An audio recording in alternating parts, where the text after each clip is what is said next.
अगर मैं वर्कआउट कर रहा हूँ या करवा रहा हूँ तो मैं फर्स्ट सेट में तीनों और सबसे दूसरी बात है, सबसे मेन बात आजकल क्या है, वेस्टर्न कल्चर के आने के बाद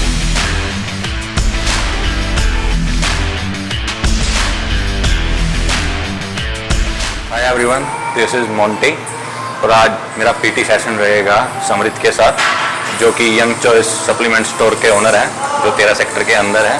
और आज हम ट्रेन करेंगे लेग्स को पीटी सेशन के अंदर। और इस सेशन के अंदर मैं बताऊंगा आपको लेग्स के वर्कआउट के अंदर क्या क्या बारीकियां होती हैं, क्या क्या इंजरी को हम अवॉइड कर सकते हैं और क्या क्या चीज़ें हमें ध्यान में रखनी चाहिए जब हम लेग्स का वर्कआउट परफॉर्म करते हैं।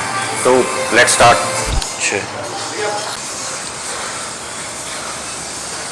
एक्सरसाइज का अगर मैं वर्कआउट कर रहा हूँ या करवा रहा हूँ तो मैं फर्स्ट सेट में किसी भी एक्सरसाइज के रैप रेंज ज़्यादा रखता हूँ और वेट लगभग ना के बराबर, ताकि जो जॉइंट्स की मूवमेंट है वो थोड़ा स्मूथ हो जाए, जॉइंट्स की जो मोबिलिटी है वो थोड़ी अच्छी हो जाए और जो ब्लड सर्कुलेशन है वो उस मसल के अंदर चला जाए अच्छे से।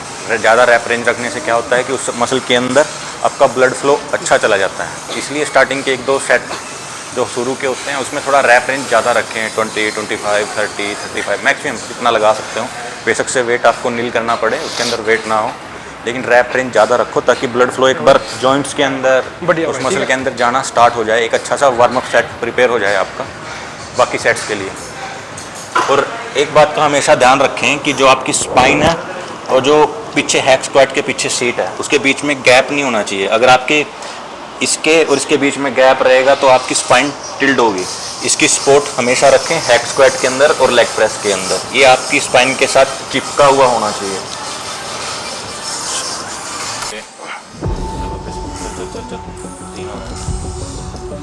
एक, 2, 3, 4, 5, वापस चल चल चल चल चल चल 1, 2, 3, 4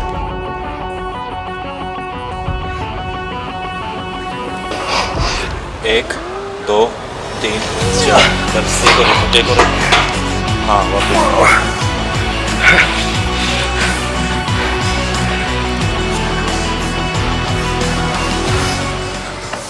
मैं आप लोगों को एक चीज़ बताता हूँ कि जब भी आप वेट को नीचे की तरफ लेके आएंगे नेगेटिव रैप में, जब आप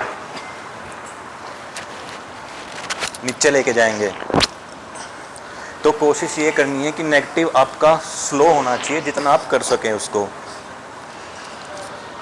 जैसे कि कंट्रोल में। और जो पॉजिटिव है वो फास्टेस्ट होना चाहिए। नेगेटिव स्लो में करने से क्या रहता है कि आपका मसल अंडर टेंशन का जो टाइम है वो बढ़ जाता है कि आपके मसल पे टेंशन कितनी देर रहा है। अब सोच लीजिए कि एक बंदा है जिसने रैप लगाई, वो स्पीड से ऊपर गया और स्पीड से नीचे गया, उसका मसल रहा 5 सेकंड या 7 सेकंड के लिए अंडर टेंशन। लेकिन एक पर्सन है जिसने थोड़ा नेगेटिव पे स्लो किया, नेगेटिव को उसने कंट्रोल में रखा, तो उसका मसल रहा 15 सेकंड या 12 सेकंड। उस बंदे के कंपैरिजन में उसका मसल अंडर टेंशन ज़्यादा रहा। तो इससे क्या है कि जो सेकंड वाला पर्सन है उसके मसल पे टेंशन ज़्यादा रहा, इससे क्या होता है उसका मसल ब्रेकडाउन ज़्यादा रहेगा, उसके मसल पे लोड ज़्यादा रहेगा। इससे क्या होता है मसल ग्रोथ में हेल्प मिलती है जब मसल अंडर टेंशन होता है। इसको एक प्रोग्रेसिव ओवरलोड की टेक्निक भी बोलते हैं। तो कोशिश ये करना कि नेगेटिव स्लो होना चाहिए आपका, ताकि आपका मसल अंडर टेंशन बढ़े। और आपने देखा होगा कि मैंने इसमें पोस्ट स्क्वाट को यूज किया था। इसमें क्या करते हैं कि हम वेट उठाते हैं और उसको किसी एक पोजीशन पे 5, 4 या जितनी भी सेकंड है होल्ड करके रखते हैं। इससे क्या होता है, इससे वही मसल अंडर टेंशन का जो टाइम है वो बढ़ता है। तो मसल अंडर टेंशन का टाइम जितना ज़्यादा होगा इतना हम बढ़ा सकते हैं, उससे उतना ज़्यादा मसल पे इम्प्रूवमेंट होती है, मसल का ओवरलोड बढ़ता है, प्रोग्रेसिव ओवरलोड बोलते हैं जिसको। ये एक टेक्निक है मसल का लोड बढ़ाने की। तो आई होप आपको ये काम आएगा। एक बात मैं आप लोगों को बताना चाहूँगा कि अगर आप स्टार्टिंग लेवल पे ना हो, इंटरमीडिएट या एडवांस लेवल पे हो, तो लेग्स के वर्कआउट के अंदर वॉल्यूम ज़्यादा रखनी चाहिए। आपको एक्सरसाइज, टाइप ऑफ एक्सरसाइज ज़्यादा होनी चाहिए, ज़्यादा वैरायटी यूज़ होनी चाहिए एक्सरसाइज के अंदर।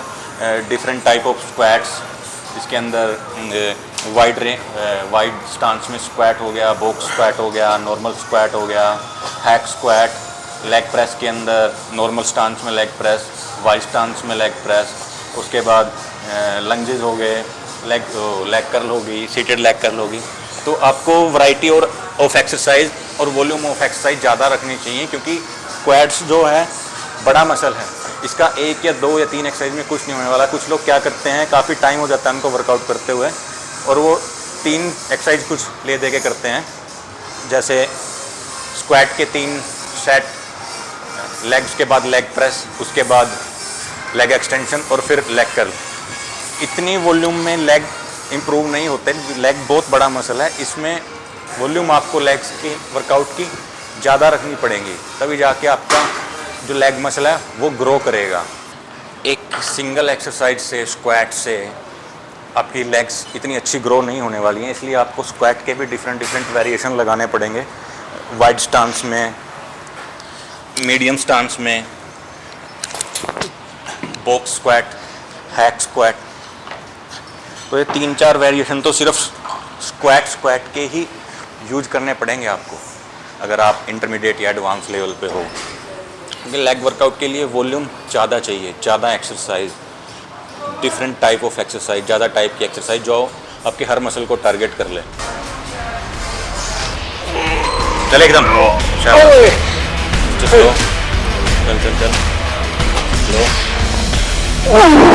चल एकदम शाबाश, 4 और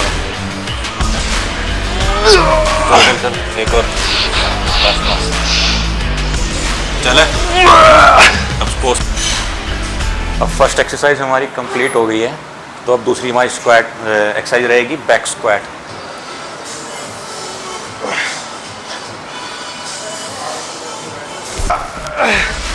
छः 5 4 और वही काम ना कर, चल 3 और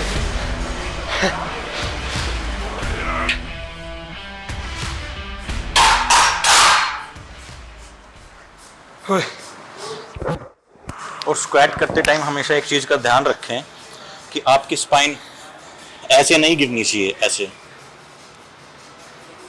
आगे की तरफ आपकी स्पाइन सीधी रहेगी, स्टेबल, ऐसे ना कि ऐसे। कई लोग ऐसे करते हैं, ऐसे स्पाइन मुड़ी हुई नहीं होगी, आपकी स्पाइन सीधी होनी चाहिए।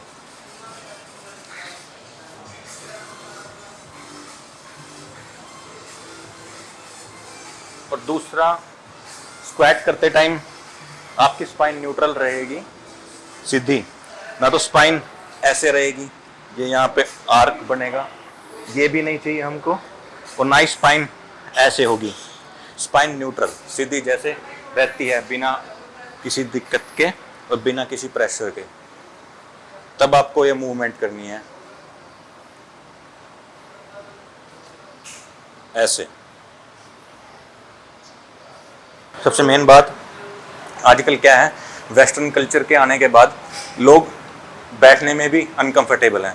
आजकल किसी शहर के बच्चे को जो इंग्लिश सीट यूज करने लग जाते हैं आजकल बहुत जल्दी टॉयलेट के लिए, और घर में भी सोफ़ा वगैरह, ग्राउंड पे लोग कम बैठते हैं, तो इसकी वजह से क्या होता है, उनको बैठने में ही दिक्कत होती है, वो इससे ज़्यादा बैठ ही नहीं पाते हैं। कोई ऐसे हो जाता है, कोई ऐसे।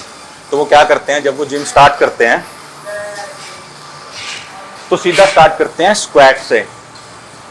तो क्या होता है कि जब जो बंदा इस पोजीशन में ही बैठने में कंफर्टेबल नहीं है, जो बंदा बिना वेट के ही बैठ नहीं पा रहा है, वो सीधा वेट के साथ बैठने की कोशिश करता है, तो जिससे क्या होता है, उसको इंजरी आ जाती है, कभी वो इधर कभी इधर। तो आपने देखा ही होगा, आपके सर्कल में कोई ना कोई ऐसा बंदा जरूर रहा होगा कि जिसने 2 या 3 दिन एक्सरसाइज स्टार्ट किए हुए हो गए होंगे, और साथ में उसको इंजरी होगी, लोअर बैक में पेन आना स्टार्ट हो गया होगा, इसकी वजह से उसने एक्सरसाइज छोड़ ही दी होगी। तो सबसे पहले तो अपनी मोबिलिटी को ठीक करें और बिना किसी वेट के अपनी बैठने की कैपेसिटी बढ़ाएं, आप कंफर्टेबली बैठ सको, तब जाके आप स्क्वाट बार के नीचे जाना। ऐसे नहीं कि आप बैठ तो पा नहीं रहे हो, बैठ तो ऐसे रहे हो और सीधा फिर यहाँ से स्टार्ट कर देते हो। इससे क्या होता है, फिर उनको इंजरी हो जाती है बड़ी जल्दी। चल चल चल चल खींच के 4 और लगा। चल चल हिम्मत नहीं, चल चल शाबाश, 3 और खींच, चल गोर, चल चल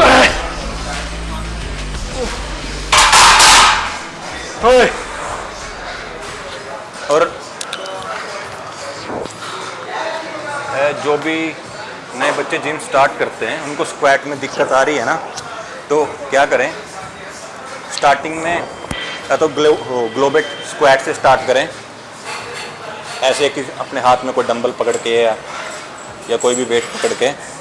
इससे क्या रहेगा कि आपकी स्पाइन सीधी रखने की आदत बन जाएगी इससे आपको, और आपके नीज की जो मोबिलिटी है वो अच्छी बन जाती है ऐसे। तो बाद में जो है आप इससे स्क्वाट के अंदर ट्रांजिशन कर सकते हो, इससे आपकी जो स्पाइन को आगे झुकने की आदत है वो ठीक हो जाएगी। स्लो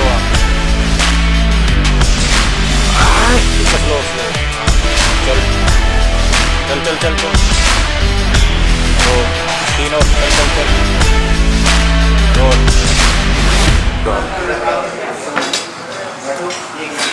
अब एक्सरसाइज रहेगी काफ के लिए, स्टैंडिंग काफ रेज। इसमें हम रैप रेंज ज़्यादा रखेंगे ताकि वॉल्यूम बढ़ा के रखें हम एक्सरसाइज की। काफ के अंदर वॉल्यूम ज़्यादा होनी चाहिए एक्सरसाइज की। टाइप ऑफ एक्सरसाइज, रेपिटेशन और वेट, ये तीनों चीज़ें आपको अच्छी ज़्यादा वॉल्यूम में चाहिए। तो अब हम स्टार्ट करेंगे स्टैंडिंग काफ रेज। चल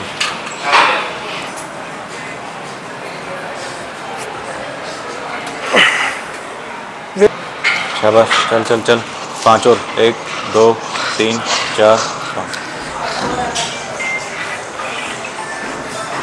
और अगर किसी भी पर्सन को अपनी स्क्वाट की पोजीशन में डाउट है ना, तो अपने घर में किसी भी बच्चे को 4 साल 5 साल 6 साल के बच्चे को बोल के देखना कि बेटा बैठ जा, तो वो जिस पोजीशन में बैठ के दिखाएगा ना आपको, वो परफेक्ट स्क्वाट होती है।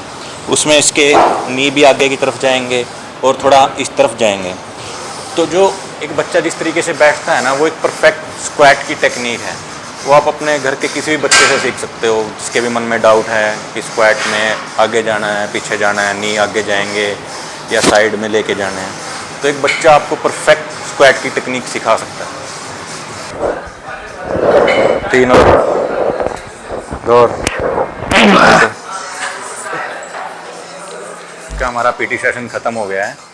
तो ये समृद्ध है, इनका कुरुक्षेत्र के अंदर एक सप्लीमेंट का स्टोर है। उस शहर में मेरे 2 या 3 लोग ऐसे हैं जो सप्लीमेंट का काम करते हैं और मेरे बड़े ट्रस्टवर्थी हैं, उनमें से समृद्ध भी एक हैं। तो अगर किसी भी भाई को सप्लीमेंट के रिगार्डिंग कोई भी क्वायरी हो, कोई भी डाउट हो या किसी को परचेज करना है, तो आप समृद्ध से कॉन्टैक्ट कर सकते हैं। बाकी डिटेल आपको समृद्ध बताएगा। जिस भी भाई बहन को सप्लीमेंट की ज़रूरत हो, आप हमारे सप्लीमेंट स्टोर से परचेज कर सकते हैं। मेरा स्टोर सेक्टर 13 में यंग चॉइस सप्लीमेंट के नाम से है, जो कि खालसा बेकरी के पास है। आप अधिक जानकारी के लिए मेरे नंबर पर कांटेक्ट कर सकते हैं। 9467737778 है।